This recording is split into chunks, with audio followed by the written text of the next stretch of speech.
வேதத்தை கற்றுக்கொள்ள காத்திருக்கும் அன்பு நேயர்களுக்கு வாழ்த்துக்கள். கடந்த நிகழ்ச்சியிலே நாம் இயேசு கற்றுக் கொடுத்த மாதிரி ஜெபத்தை குறித்தும் நம்முடைய பொக்கிஷங்களை எவ்வாறு பரலோகத்திலே சேர்த்து வைக்க முடியும் என்பதை குறித்தும் கற்றுக்கொண்டோம். இன்று நாம் மத்தேயு 6ஆம் அதிகாரம் 22ஆம் வசனம் முதல் கற்றுக்கொள்ள இருக்கிறோம். கர்த்தருடைய வசனத்திலே கண்கள் என்பது எதை குறிக்கிறது? நம்முடைய உள்ளம் எப்படிப்பட்டதாக இருக்கிறது? பொருளாசை எத்தன்மை கொண்டதாக இருக்கிறது? கவலையை மேற்கொள்ள நாம் என்ன செய்ய வேண்டும்? இவை எல்லாவற்றையும் அறிந்து கொள்ள வேண்டுமா? தொடர்ந்து நிகழ்ச்சியினை கேளுங்கள். இன்று நாம் மத்தேயு எழுதின சுவிசேஷம் 6ஆம் அதிகாரம் 22ஆம் வசனம் முதல் சிந்திக்கப் போகிறோம். கடந்த நிகழ்ச்சியிலே இறுதியாக பூமியிலே நமக்கு பொக்கிஷங்களை சேர்த்து வைக்க வேண்டாம், இங்கே பூச்சியும் துருவும் கெடுக்கும். ஆனால் பரலோகத்திலே பொக்கிஷங்களை சேர்த்து வைக்கும் பொழுது அங்கே பூச்சியாவது துருவாவது கெடுக்கிறதும் இல்லை, திருடர் கன்னமிட்டு திருடுகிறதும் இல்லை என்று நாம் கற்றுக்கொண்டோம். அது மட்டுமல்ல, நம்முடைய பொக்கிஷம் எங்கே இருக்கிறதோ அங்கே நம்முடைய இருதயம் இருக்கும் என்று பார்த்தோம். எனவே கர்த்தருடைய ஊழியங்களுக்காக உற்சாகமாய் கொடுத்து அதன் மூலமாய் பரலோகத்திலே நமக்கு பொக்கிஷங்களை சேர்த்து வைப்பது சிறந்தது என்று கண்டோம். இப்பொழுது மத்தேயு 6ஆம் அதிகாரம் 22, 23 வசனங்களை பாருங்கள். கண்ணானது சரீரத்தின் விளக்காயிருக்கிறது. உன் கண் தெளிவாயிருந்தால் உன் சரீரம் முழுவதும் வெளிச்சமாயிருக்கும். உன் கண் கெட்டதாயிருந்தால் உன் சரீரம் முழுவதும் இருளாயிருக்கும். இப்படி உன்னிலுள்ள வெளிச்சம் இருளாயிருந்தால் அவ்விருள் எவ்வளவு அதிகமாயிருக்கும்? கர்த்தருடைய வசனத்திலே கண்கள் என்று சொல்லும் பொழுது மனதின் நடக்கையை குறித்து அது சொல்லுகிறது. கண்ணானது சரியானபடி வெளிச்சத்தை பார்க்கும் என்றால் சரீரம் அதற்கு தக்கதாக செயல்படும். கண் பார்வையிலே சரியில்லாமல் இருக்கும் பொழுதே எல்லாம் இரண்டு இரண்டாக தெரியும் அல்லது மங்கலாக தெரியும். இதன் விளைவு சரீரம் நிச்சயமில்லாததாய் செல்லும். அதாவது இரண்டு திசைகளிலே பார்த்து கொண்டிருக்கும் பொழுது எந்த விதமான முன்னேற்றத்தையும் பெற்றுக்கொள்வது கடினமானது. இந்த உலகத்திலே நம்முடைய நோக்கம் செல்வத்தை சேர்ப்பதுதான் என்றால் உள்ளம் இருள் நிறைந்ததாயிருக்கும்.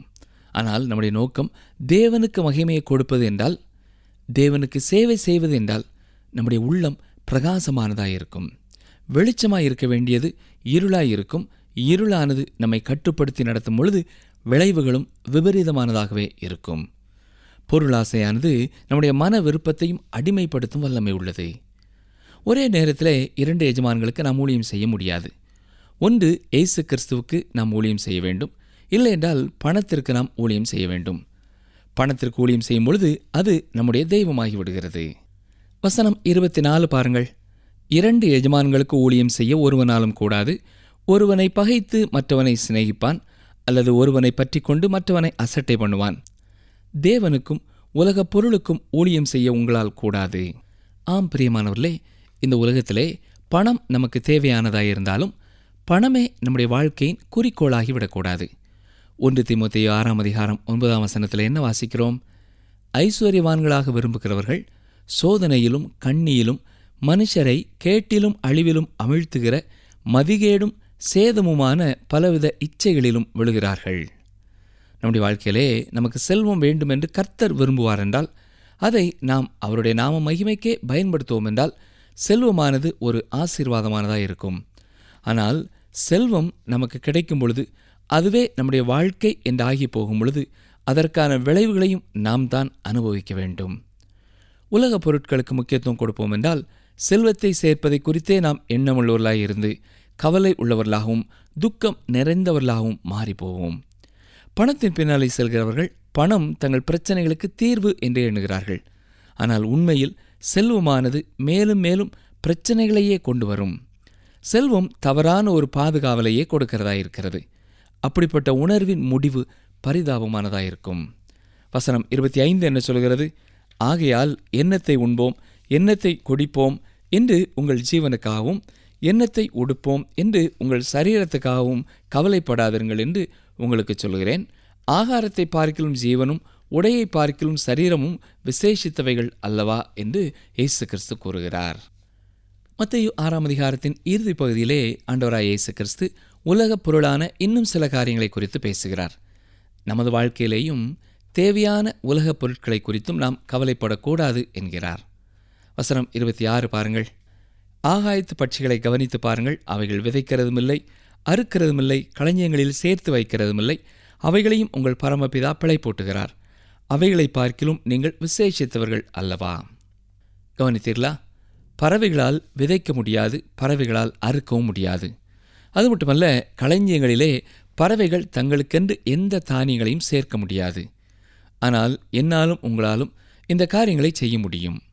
நாம் விதைக்க வேண்டும், அறுக்க வேண்டும், விளைந்ததை களஞ்சியத்திலே சேர்க்க வேண்டும். சிறிய பறவைகள் தங்களுடைய தேவைகள் சந்திக்கப்படுவதற்கு கர்த்தரையே நம்பியிருக்கின்றன. நாமும் கர்த்தரையே நம்ப எதிர்பார்க்கப்படுகிறோம். இயேசு இங்கே சொல்கிற ஒரு வாக்கியம், அவைகளை பார்க்கிலும் நீங்கள் விசேஷித்தவர்கள் அல்லவா என்று சொல்கிறார். இப்படி கூறுவதனாலே எதையுமே நாம் நிதானித்து செயல்படக்கூடாது என்பதல்ல. ஒரு முறை ஒரு கிறிஸ்தவ சகோதரன் ஒரு ஊழியரிடத்திலே வந்து, ஐயா, கிறிஸ்துவை அறிந்திருக்கிறவன் காப்பீட்டில் சேரலாமா, இன்சூரன்ஸ் எடுக்கலாமா என்று கேட்டான். அதற்கு அவர் சொன்ன பதில் என்ன தெரியுமா? ஆம், எடுக்கலாம். ஏனென்றால் அப்படி செய்வதனாலே ஒருவனுடைய மனதின் அழுத்தம் குறைந்து குடும்பத்தை குறித்தும் தன்னை குறித்தும் எதிர்காலத்திலே தனக்கு உதவி செய்ய போகிற தனது சேமிப்பை குறித்தும் பதட்டம் இல்லாமல் இருக்கிறான். இயேசு கிறிஸ்து இந்த பகுதியிலே கற்றுக் கொடுக்க விரும்புகிற மிக முக்கியமான சத்தியம் என்னவென்றால், வாழ்க்கையின் ஊடாக நாம் செல்லும் பொழுது உலக பொருட்கள் நமக்கு ஒரு பாரமாக, ஒரு கவலையாக இருக்கக்கூடாது என்பதுதான். வசனம் 27 கவலைப்படுகிறதுனாலே உங்களிலே எவன் தன் சரீர அளவோடு ஒரு முழத்தை கூட்டுவான் என்று கேட்கிறார். இது உண்மை இல்லையா? கவலைப்படும் பொழுது அது நமது சரீரத்தை பாதிக்கிறதே ஒழிய சரீரத்துக்கு நன்மை செய்கிறதில்லை. கவலையினாலே எத்தனையோ வியாதிகள் தான் வருகிறது. இன்று ஒரு மனிதன் கவலைப்பட்டு கொண்டு இருப்பதனாலே நாளைய தினத்திலே செய்ய வேண்டிய வேலைகளை குறித்தும் அவன் திட்டமில்லாமல் போகிறான். எனவே கவலையானது அழிவையே உண்டு பண்ணுகிறது. வசனம் 28 உடைக்காகவும் நீங்கள் கவலைப்படுகிறது என்ன? காட்டு புஷ்பங்கள் எப்படி வளர்கிறது என்று கவனித்து பாருங்கள். அவைகள் உழைக்கிறதும் இல்லை, நூற்கிறதும் இல்லை. இந்த வசனத்திலே ஒரு கேள்வி கேட்கப்படுகிறது. உடைக்காகவும் நீங்கள் கவலைப்படுகிறது என்ன? இன்றைக்கு தங்கள் உடைக்காக ஆண்களும் பெண்களும் எவ்வளவு நேரத்தை வீணாக்குகிறார்கள் இல்லையா? சிலர் சில கடைகளுக்குள்ளே போய் கடையையே மேலிருந்து கீழே புரட்டி விட்டு எதையுமே வாங்காமலும் வெளியே வந்து விடுவார்கள். அது மட்டுமல்ல, சில இடங்களுக்கு செல்வதற்கேற்ற உடை தங்களுக்கு இல்லை என்பதனாலே சில இடங்களுக்கும் செல்லாதவர்களும் உண்டு. ஆனால் காட்டு புஷ்பங்களை கவனித்து பாருங்கள். அவைகள் உழைக்கிறதில்லை, நூற்கிறதில்லை. ஆண்டவர் அவைகளை பொறுப்படுத்தி நடத்துகிறார். ஆண்டோடைய பிள்ளைகள் சுத்தமாக நல்ல முறையிலே உடை அணிய வேண்டும், உண்மைதான். ஆனால் தேவனை கனப்படுத்தாத எந்த காரியமும் தம்முடைய பிள்ளைகளுடைய வாழ்க்கையிலே இருப்பதை அவர் விரும்புவதில்லை. இங்கே இயேசு கிறிஸ்து காட்டு புஷ்பங்கள் எப்படி வளர்கிறதென்று கவனித்து பாருங்கள் என்று கூறுகிறார். மனிதன் எவனும் செய்ய முடியாத அளவு இயற்கையிலே பூக்களை ஆண்டவர் படைத்திருக்கிறார். எல்லா இயற்கையுமே தேவனை சார்ந்து வாழ்கிறது. தேவன் ஒருபொழுதும் அவைகளை கைவிடுகிறதில்லை. அழிந்து போகிற மனிதன்தான் எப்பொழுதும் பணத்தையே சார்ந்திருக்கிறான். அதுதான் அவனை பலமுறை ஏமாற்றி விடுகிறது. இங்கே இயேசு கூற விரும்புகிறது என்ன? கவலைப்படுவது ஒரு பாவம். ஒருவேளை கவலை என்பதற்கு நாம் வேறு சில வார்த்தைகளை இணையாக சொல்லலாம். அக்கறைப்பட்டுக் கொள்ளுதல், பொறுப்படுத்திக் கொள்ளுதல் என்று சொல்லலாம். இருந்தாலும் அது ஒரு பாரமாகும் பொழுது அது பாவமாகிறது. இந்த உலகத்திலே கர்த்தருக்குள்ளே மகிழ்ச்சியோடு அவருடைய பலத்திலே வாழ வேண்டிய நாம் கவலைப்பட்டு நம்முடைய வாழ்நாட்களை ஏன் குறைத்து கொள்ள வேண்டும்? கவலைப்படுவது நம்மை உடைக்கிறது, நம்மை நொறுக்குகிறது. அருமையான சகோதரனை, சகோதரியே, மனிதன் தலையிடாத வரை இயற்கை எல்லாமே இணைந்து செயல்படுகிறது. ஏனென்றால் இயற்கை எல்லாமே தேவனை சார்ந்து வாழ்கிறது. ஆனால் மனிதன் தன் சொந்த முயற்சியினாலே பணத்தையும் உலகப் பொருளையும் நம்பி வாழ்வதனாலே அவன் உடைக்கப்பட்டவனாய், பல திசைகளிலே இழுக்கப்பட்டவனாய், வேதனைகள் நிறைந்தவனாய் இருக்கிறான். தேவன் காட்டு பறவைகளுக்கு ஆகாரம் கொடுக்கிறார், காட்டு பூக்களுக்கு உடுத்து வைக்கிறார். ஆனால் நம்முடைய வாழ்க்கையில் உள்ள கவலையே தேவன் நம்முடைய வாழ்க்கையிலே செயல்படுவதையும் தடுக்கிறது என்று ஒரு பக்தன் கூறுகிறார். நாம் நம்மை அவருக்கு ஒப்பு கொடுத்து நிலைத்திருக்கும் செல்வத்தை குறித்து அக்கறை உள்ளவர்களாய் வாழும் பொழுது தேவன் நமக்கு நிறைவான ஆசீர்வாதங்களை கொடுக்கிறார். மத்தேயு 6:29 பாருங்கள். என்றாலும் சாலமோன் முதலாய் தன் சர்வ மகிமையிலும் அவைகளில் ஒன்றை போலாகிலும் உடுத்தியிருந்ததில்லை என்று உங்களுக்கு சொல்லுகிறேன். நாம் சுத்தமாக அழகாக காணப்படுவதை குறித்து தேவன் அக்கறை உள்ளவராயிருக்கிறார். ஆனாலும் கவலையற்ற காட்டுப்பூக்களை குறித்து அவர் சொல்லும் பொழுது சாலமோன் கூட அந்த அளவு உடுத்தி இருந்ததில்லை என்று கூறுகிறார். சிலருடைய வாழ்க்கையிலே இயற்கையாகவே அவர்கள் பார்ப்பதற்கு சிறப்பாய் தோற்றமளிக்கிறார்கள். சிலர் அதற்காக முயற்சி எடுக்க வேண்டியவர்களாய் இருக்கிறார்கள். ஆனால் அது ஒரு கவலையாக, ஒரு பாரமாக நமக்கு மாறக்கூடாது. வசனம் 30, அற்ப விசுவாசிகளே, இன்றைக்கு இருந்து நாளைக்கு அடுப்பிலே போடப்படும் காட்டு புல்லுக்கு தேவன் இவ்விதமாக உடுத்துவித்தால் உங்களுக்கு உடுத்துவிப்பது அதிக நிச்சயம் அல்லவா? என்னை கேட்டுக்கொண்டிருக்கிற எனக்கு அருமையான சகோதரனை, சகோதரியே, உலக பிரகாரமான பொருட்களை குறித்து நாம் அளவுக்கு அதிகமாக கவலைப்படக்கூடாது. உலக பொருட்கள் தான் நம்முடைய வாழ்க்கையின் பிரதானமான குறிக்கோளாய் இருக்கக்கூடாது. வசனங்கள் 31, 32 பாருங்கள்.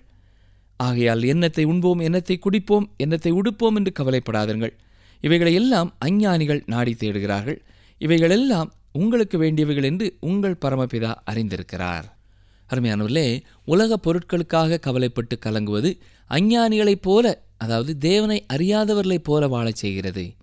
நம்முடைய வாழ்க்கையிலே தேவனுடைய சித்தத்திற்கும் அவருடைய நீதிக்கும் முக்கியத்துவம் கொடுப்போம் என்று சொன்னால் நம்முடைய வாழ்க்கையின் தேவைகளை அவர் பொறுப்படுத்திக் கொள்வார். வசனம் 33, முதலாவது தேவனுடைய ராஜ்யத்தையும் அவருடைய நீதியையும் தேடுங்கள், அப்பொழுது இவைகளெல்லாம் உங்களுக்கு கூட கொடுக்கப்படும். அருமையானவர்களே, கிறிஸ்துவை அறிந்த ஒவ்வொரு சகோதரனும் சகோதரியும் கவலை இல்லாமல் கர்த்தருடைய ராஜ்யத்தின் காரியங்களுக்கு முக்கியத்துவம் கொடுத்து வாழும்பொழுது கர்த்தர் அவருடைய தேவைகளை சந்திக்கிறவராயிருக்கிறார். இப்படி ஒவ்வொருவரும் வாழ்ந்தால் அது இந்த உலகத்தில் எவ்வளவு பெரிய ஒரு சாட்சி இல்லையா? ஆனால் கிறிஸ்துவை அறிந்திருக்கிற எத்தனையோ பேர் மற்றவர்களைப் போல கவலைப்பட்டு துக்கப்பட்டு தெரிவது பரிதாபமான ஒரு நிலைமை. ஆகையால் நாளைக்காக கவலைப்படாதீர்கள். நாளைய தினம் தங்களுடையவைகளுக்காக கவலைப்படும். அந்தந்த நாளுக்கு அதன் பாடு போதும். நாளைக்காக கவலைப்படாதீர்கள் என்று சொல்லும் பொழுது கஷ்டத்தோடும் துக்கத்தோடும் நாளை குறித்து நாம் கவலைப்படக்கூடாது. தேவன் புஷ்பங்களை குறித்தும் பறவைகளை குறித்தும் பொறுப்பெடுக்கிறார். நிச்சயமாக உங்களை குறித்தும் அவர் பொறுப்பெடுப்பார். ஆனால் மிக முக்கியமான காரியம் என்னவென்றால், நமது வாழ்க்கையிலே முதலிடத்தை நாம் அவருக்கு கொடுக்க வேண்டும். எதை செய்தாலும் அவருடைய நாம மகிமைக்காகவே நாம் செய்யும் பொழுது மற்ற எல்லா காரியங்களையும் ஆண்டவர் பொறுப்படுத்திக் கொள்கிறார். நேற்றைய தினத்திலே நாளை என்று கவலைப்பட்ட நாள்தான் இன்று. இதை பல முறையிலே நாம் மறந்து போகிறோம். ஒவ்வொரு நாளிலேயும் ஆண்டவர் எவ்வளவு அற்புதமாக நம்மை வழிநடத்தி வருகிறார் என்பதை எண்ணி பார்ப்போம் என்றால் நாம் வீணாக கவலைப்பட தேவையில்லை. நிகழ்ச்சியை கேட்டுக்கொண்டிருக்கிற எனக்கு அருமையான சகோதரனை, சகோதரியே, நாளை குறித்து கவலைப்படுவதனாலே அது இந்த நாளிலும் உதவி செய்ய போகிறதில்லை, நாளைய தினத்திலேயும் உதவி செய்ய போகிறதில்லை. கவலைப்படுவது ஏதாவது செய்கிறது என்று சொன்னால் இந்த நாளிலே நாம் சிறப்பாக செயல்படுவதை தடுக்கிறது. அப்படி சொல்லும் பொழுது நாளை தினத்திலே இன்னமும் நாம் சிறப்பாக செயல்பட முடியாமல் நம்மை முடமாக்குகிறது. கவலைப்படுவதை குறித்து சொல்லும் பொழுது ஒருவர் இவ்விதமாய் சொல்லியிருக்கிறார். கவலைப்படுகிற ஒரு மனிதன் 2 கள்ளர்களுக்கு இடையிலே தன்னை சிலுவையிலே அடித்துக் கொள்கிறான். ஒன்று நேற்றை தினத்தை குறித்த கவலை, அடுத்தது நாளை தினத்தை குறித்த கவலை. நாளை தினத்தை குறித்த, அடுத்த வாரத்தை குறித்த திட்டமிடுதல் தவறல்ல, எதிர்காலத்துக்காக சேமித்து வைத்தல் தவறல்ல. இன்று எத்தனையோ மக்கள் கர்த்தரை அறிய வேண்டியபடி அறிந்திருப்பதற்கு காரணம் எத்தனையோ ஊழியர்கள் உண்மையாகவே சிறப்பாக திட்டமிட்டு செயல்பட்டதினாலே தான். 2 கொரிந்தியர் 12:14 உங்களுக்காக வாசிக்க விரும்புகிறேன். இதோ உங்களிடத்திற்கு 3ஆம் தர வர ஆயத்தமாயிருக்கிறேன். நான் உங்களை வருத்தப்படுத்துவதில்லை. நான் உங்களுடையதை அல்ல, உங்களையே தேடுகிறேன். பெற்றோருக்கு பிள்ளைகள் அல்ல, பிள்ளைகளுக்கு பெற்றோர்களை பொக்கிஷங்களை சேர்த்து வைக்க வேண்டும். கவனித்தீர்களா? அப்போஸ்தலனாகிய பரிசுத்த பவுல் திட்டமிடுகிறார். 1 தீமோத்தேயு 5:8 பாருங்கள். ஒருவன் தன் சொந்த ஜனங்களையும் விசேஷமாக தன் வீட்டாரையும் விசாரியாமற் போனால் அவன் விசுவாசத்தை மறுதலித்தவனும் அவிசுவாசியிலும் கெட்டவனுமாயிருப்பான். ஆம், குடும்பத்திற்கு செய்ய வேண்டியதை ஒரு விசுவாசியை செய்ய வேண்டும். அது அவனுடைய பொறுப்பாயிருக்கிறது. அந்த பகுதியை நீங்கள் நன்றாக கவனித்து பார்ப்பீர்கள் என்று சொன்னால் கவலையை மேற்கொள்வதற்காக 3 காரியங்களை நாம் செயல்படுத்த வேண்டும். 30வது வசனத்திலே இயேசு கிறிஸ்து சொல்லும் பொழுது அற்ப விசுவாசிகளே என்று சொல்லுகிறார். அப்படி என்றால் பொருள் என்ன? கவலையை மேற்கொள்வதற்கு விசுவாசம் நமக்கு தேவை. அருமையானவர்களே, இன்றைக்கு நீங்கள் எந்த காரியத்தை குறித்து கவலைப்பட்டு கொண்டிருக்கிறீர்களோ அந்த காரியத்தை ஆண்டவருடைய பாதத்திலே விட்டு கர்த்தர் எனக்காக யாவையும் செய்து முடிப்பார் என்ற விசுவாசத்திற்குள்ளே கடந்து வாருங்கள். அவர் என்னுடைய தேவையை சந்திப்பார் என்பதை உங்கள் வாயினாலே அறிக்கை செய்யுங்கள். உங்கள் இருதயத்திலே அதற்காக ஆண்டவருக்கு ஸ்தோத்திரம் செலுத்துங்கள். 2வதாக நாம் கவனிக்க வேண்டிய வார்த்தை 26ஆம் வசனத்திலே சொல்லும் பொழுது பறவைகளை கவனித்து பாருங்கள், அவை விதைக்கிறதில்லை, அறுக்கிறதில்லை என்று சொல்கிறார். சொல்லிவிட்டு அவைகளையும் உங்கள் பரமபிதா பிழைப்பூட்டுகிறார் என்றுதான் கூறியிருக்கிறார். பறவைகளின் பரமபிதா அல்ல அவர், இயற்கையின் பரமபிதாவும் அல்ல அவர். உங்கள் பரமபிதா அவைகளை பிழைப்பூட்டுகிறார். அது மட்டுமல்ல, அதே வசனத்திலே நாம் விசேஷித்தவர்கள் என்றும் அவர் கூறியிருக்கிறார். அருமையான சகோதரனை சகோதரியே, நமக்காக கவலைப்படுவதற்கு, நம்முடைய தேவையை சந்திப்பதற்கென்று நமக்கு ஒரு பரமபிதா இருக்கிறார். இன்றைக்கு நீங்கள் உங்கள் வாழ்க்கையிலே எதை குறித்து கவலைப்பட்டு கொண்டிருந்தாலும், முதலாவது ஆண்டவர் மேலே விசுவாசம் வையுங்கள். விசுவாசிக்கிறவனுக்கு எல்லாம் கூடும் என்று வேதம் சொல்கிறது. இரண்டாவதாக, உங்களுக்கென்று இருக்கிற பரமபிதா உங்களுடைய தேவையை குறித்து அக்கறை உள்ளவராய் இருக்கிறார் என்பதை உங்கள் இருதயத்திலே பதித்துக் கொள்ளுங்கள். மூன்றாவதாக பார்ப்போம் என்றால் 33ஆம் வசனத்திலே, முதலாவது தேவனுடைய ராஜ்யத்தையும் அவருடைய நீதியையும் தேடுங்கள், அப்பொழுது இவைகளெல்லாம் உங்களுக்கு கூட கொடுக்கப்படும் என்று சொல்லப்பட்டிருக்கிறது.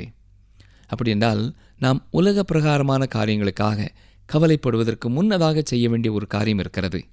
அது நம்முடைய தனிப்பட்ட வாழ்க்கையிலே தேவனுடைய ராஜ்யத்தையும் அவருடைய நீதியையும் தேடுவது.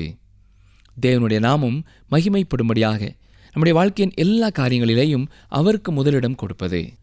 நமக்கு பரமபிதாவாய் இருக்கிறவர் மேலே நாம் விசுவாசம் வைத்து அவரை எல்லா காரியங்களிலேயும் முதன்மையாய் வைக்கும் பொழுது அவரே நம்முடைய தேவைகள் எல்லாவற்றையும் சந்திக்கிறவராய் இருக்கிறார். நிகழ்ச்சியை கேட்டுக்கொண்டிருக்கிற எனக்கு அருமையான சகோதரனை சகோதரியே, சங்கீதக்காரன் தனது அனுபவத்திலிருந்து சொல்லும் பொழுது சங்கீதம் 34:10 சிங்கக்குட்டிகள் தாழ்ச்சி அடைந்து பட்டினியாயிருக்கும், கர்த்தரை தேடுகிறவர்களுக்கோ ஒரு நன்மையும் குறையப்படாது என்று சொல்லியிருக்கிறார். கடந்த காலங்களை சற்றே திரும்பி பாருங்கள். எத்தனை சூழ்நிலைகளிலே, நீங்கள் எவ்வளவோ கவலைப்பட்ட சூழ்நிலைகளிலே கர்த்தர் உங்களை எவ்வளவு ஆச்சரியமாய் நடத்தியிருக்கிறார் இல்லையா? அப்படி என்றால் இன்று ஏன் நீங்கள் இருக்கிற சூழ்நிலை குறித்து அவ்வளவு கவலைப்பட வேண்டும்? அருமையான சகோதரனே சகோதரியே, அநேக வேளைகளிலே நம்முடைய கவலை வீணான கவலையாக, வீணான அழுத்தமாகவே இருக்கிறது. செய்தி நிறைவு செய்யும் முன் மற்றும் ஒரு வேத பகுதியும் உங்கள் முன்னால் வைக்க விரும்புகிறேன். நீதிமொழியின் புஸ்தகம் 3ஆம் அதிகாரம் 5ஆம் 6ஆம் வசனங்களை பாருங்கள். உன் சுய புத்தியின் மேல் சாயாமல் உன் முழு இருதயத்தோடும் கர்த்தரில் நம்பிக்கையாயிருந்து உன் வழிகளிலெல்லாம் அவரை நினைத்துக்கொள், அப்பொழுது அவர் உன் பாதைகளை செவ்வைப்படுத்துவார். கவனித்தீர்களா? நாம் செயல்படும்படியாக 4 காரியங்களை இந்த வசனம் நமக்கு கற்றுக் கொடுக்கிறது. முதலாவதாக, நாம் நம் சுய புத்தியின் மேலே சாயாமல் இருக்க வேண்டும். சாய்வது என்று சொன்னால் நமக்கு ஆதாரமாயிருக்கும் ஒரு காரியத்தின் மேலே நாம் சார்ந்து கொள்வது. நியாயாதிபதிகளின் புஸ்தகம் 16ஆம் அதிகாரத்திலே வாசித்து பார்ப்போம் என்றால், பார்வை இழந்த சிம்சோன் அந்த பெலிஸ்தியர்களின் மத்தியிலே பெரிய தூணிலே சாய்ந்து கொண்டான். கம்பு ஊன்றி நடக்கிறவர்கள் எப்படி அந்த கம்புகளிலே தங்களுடைய பாரத்தை வைக்கிறார்களோ அதே போல சாய்வது. நம்முடைய ஆண்டவர் சுய புத்தியின் மேலே சாயாமல் என்று சொல்லுகிறார். கவலை வரும்பொழுது நம்முடைய சொந்த எண்ணங்களின் மேலேயே சாய்ந்து நாம் முழுவதுமாய் உடைந்து போகக்கூடாது. இரண்டாவதாக, நாம் செய்ய வேண்டிய மிக முக்கியமான காரியம் கர்த்தரில் நம்பிக்கையாயிருக்க வேண்டும். இந்த எபிரேய வார்த்தைக்கான பொருள் என்ன தெரியுமா? நம்மை பரிபூரணமாக விட்டு கொடுத்து தரையிலே படுத்து கைகளினாலே கால்களினாலே எதையும் செய்யாமல் நம்முடைய அன்றைய தினத்திற்கும் எதிர்காலத்திற்கும் உரிய நம்பிக்கையை கர்த்தரிலே வைத்து விடுவதனாலே நாம் பாதுகாவலையும் தேவைகள் பூர்த்தி செய்வதையும் பெற்றுக்கொள்ளுதலை குறிக்கிறது. நாம் முழு இருதயத்தோடு கர்த்தரிலே நம்பிக்கையாயிருக்க வேண்டும். மூன்றாவதாக, உன் வழிகளிலெல்லாம் அவரை நினைத்துக்கொள் என்று சொல்கிறார். நம்முடைய மனதளவிலே எந்த தேவைகளை குறித்த எண்ணம் எழும்பும் பொழுதும் கர்த்தர் என்னுடைய தேவைகளை சந்திப்பார், கர்த்தர் எனக்காக யாவற்றையும் செய்து முடிப்பார் என்ற எண்ணம் நம்முடைய மனதிலே இருந்து கொண்டே இருக்க வேண்டும். அதுதான் வழிகளில் எல்லாம் அவரை நினைத்துக் கொள்வது. இவ்வாறு இந்த 3 காரியங்களையும் செய்யும் பொழுது ஆண்டவர் நமக்கு கொடுக்கிற வாக்கு என்ன? அவர் உன் பாதைகளை செவ்வைப்படுத்துவார். நம்முடைய தேவைகள் சந்திக்கப்படும்படியாக கர்த்தர் நிச்சயம் நம்முடைய தேவைகளை சந்திப்பார். நிகழ்ச்சியை கேட்டுக்கொண்டிருக்கிற அருமையான சகோதரனை சகோதரியே, இன்றைக்கு உங்களுடைய வாழ்க்கையிலே எந்த ஒரு காரியம் தேவை என்ற உணர்வோடு அதை ஒரு பாரமாக நினைத்து நீங்கள் உட்கார்ந்து கொண்டிருந்தாலும், இப்பொழுது நான் கூறிய இந்த காரியங்களை நீங்கள் செய்ய உங்களை அர்ப்பணியுங்கள். ஆண்டவராகிய இயேசு கிறிஸ்து கற்றுக் கொடுக்கிற காரியம் என்ன? உங்கள் பரமபிதா ஒருவர் உங்களை குறித்து அக்கறைப்படுகிறவராயிருக்கிறார். நீங்கள் அவர் மேலே நம்பிக்கை வையுங்கள். கர்த்தர் எனக்காய் யாவையும் செய்து முடிப்பார் என்று சொல்லுங்கள். அதோடு கூட உங்கள் வழிகளிலெல்லாம் அவரை நினைத்துக் கொள்ளுங்கள்.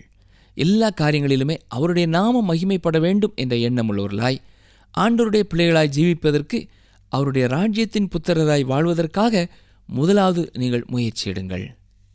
முதலாவது தேவனுடைய ராஜ்யத்தையும் அவருடைய நீதியையும் தேடுங்கள். அவருக்கு பிரியமானவர்களாய் வாழ்வது உங்களுடைய வாழ்க்கையின் பிரதானமான ஒரு ஆசையாய் இருக்கட்டும். அப்பொழுது இவைகள் எல்லாவற்றையும் அவர் உங்களுக்கு சேர்த்து தருவார். ஜெபிப்போமா? எங்களை நேசிக்கிற எங்கள் நல்ல ஆண்டவரே, இந்த நாளிலேயும் நீர் எங்களுக்கு ஞாபகப்படுத்தின உம்முடைய வசனங்களுக்காக உமக்கு நன்றி செலுத்துகிறோம். பற்பல விதமான தேவைகளினாலே ஆண்டவரே பாரத்தோடும் கவலையோடும் இருக்கிற ஒவ்வொரு சகோதரனுக்காக சகோதரிக்காக நாங்கள் ஜெபிக்கிறோம். யார் யாருடைய வாழ்க்கையிலே என்ன தேவையாக இருந்தாலும் நீர் அவர்களுடைய தேவைகளை சந்திப்பீர் என்ற விசுவாசத்தை அவர்களுக்கு தர வேண்டும் என்று கெஞ்சுகிறோம். எங்களுக்கு அடிப்படை தேவைகளை எங்களுக்கு நீர் தர மறுக்கிறவர் அல்ல. எங்களுக்கு எது தேவையோ அது உமக்கு தெரியும். காட்டு புஷ்பங்களையும் பறவைகளையும் கவனித்து போஷிக்கிறவர் இந்த நிகழ்ச்சியை கேட்டுக்கொண்டிருக்கிற ஒவ்வொரு சகோதரனுடைய வாழ்க்கையிலையும் சகோதரியனுடைய வாழ்க்கையிலும் அவருடைய கவலையை நீக்கி இன்று அவருடைய தேவையை நீர் சந்திப்பீர் என்ற நிச்சயத்தையும் நம்பிக்கையும் தர வேண்டும் என்று கெஞ்சுகிறோம். இந்த உம்முடைய வார்த்தைகளை விசுவாசித்து உமக்கு ஸ்தோத்திரம் செலுத்துகிற உம்முடைய பிள்ளைகளுக்காகவும் நாங்கள் நன்றி செலுத்துகிறோம் ஐயா. அவருடைய விசுவாசம் அவர்களை ரட்சிக்கட்டும். அவருடைய விசுவாசம் அவர்களை விடுவிக்கட்டும். அவருடைய விசுவாசம் அவர்களுக்கு ஆசீர்வாதங்களை கொண்டு வரட்டும். அவருடைய விசுவாசத்தின்படியே அவர்களுக்கு ஆக கடவது என்று நீரும் சொல்ல வேண்டும் என்று நாங்கள் கெஞ்சுகிறோம். துதி கன மகிமை எல்லாவற்றையும் நாங்கள் உமக்கே செலுத்துகிறோம். நீர் இந்த உலகத்திலே எங்களுக்கு போதுமானவராய் இருப்பதற்காக மீண்டும் மீண்டுமாய் நன்றி சொல்லுகிறோம். உம்மை துதிக்கிறோம், உம்மை ஸ்தோத்திரிக்கிறோம். நீர் எங்கள் ஒவ்வொருவரோடும் இன்று தனிப்பட்ட விதத்திலே பேசி எங்களுக்கு ஆறுதல் கொடுத்ததற்காக நன்றி ஐயா. தேவைகளை மறந்து உமக்குள்ளே உறுதியாயிருப்போம் என்று தீர்மானித்திருக்கிற உம்முடைய பிள்ளைகளை நீர் மென்மேலும் ஆசீர்வதியும் கரம் பிடித்து வழி நடத்தும். இயேசுவின் நாமத்தினாலே கேட்கிறோம் பிதாவே, ஆமேன். இந்த உலகத்திலே நம்முடைய நோக்கம் செல்வத்தை சேர்க்கிறதாக மட்டும் இருந்தால் உள்ளம் இருள் நிறைந்ததாக இருக்கும். இந்த உலகத்திலே நமக்கு பணம் தேவையானதாக இருந்தாலும் பணமே நம்முடைய வாழ்க்கையின் குறிக்கோளாகி விடக்கூடாது. தேவனை கனப்படுத்தாத எந்த காரியமும் தன்னுடைய பிள்ளைகளின் வாழ்க்கையிலே இருப்பதை ஆண்டவர் விரும்புவதில்லை. கவலைப்படுவது ஒரு பாவம் என்று இயேசு கூறுகிறார். நாம் கவலைப்படும்போது தேவன் நம்முடைய வாழ்க்கையிலே செயல்படுவதையும் தடுக்கிறது. உலக பொருட்கள் தான் நம்முடைய வாழ்க்கையிலே முக்கியமாக இருக்கக்கூடாது. நம்முடைய வாழ்க்கையிலே தேவனுடைய சித்தத்திற்கும் அவருடைய நீதிக்கும் முக்கியத்துவம் கொடுத்தால் நம்முடைய தேவைகளை கர்த்தர் பொறுப்பெடுத்துக் கொள்வார். எதை செய்தாலும் அவருடைய நாம மகிமைக்காக செய்யும் பொழுது மற்ற எல்லா காரியங்களையும் ஆண்டவர் பொறுப்பெடுத்துக் கொள்கிறார்.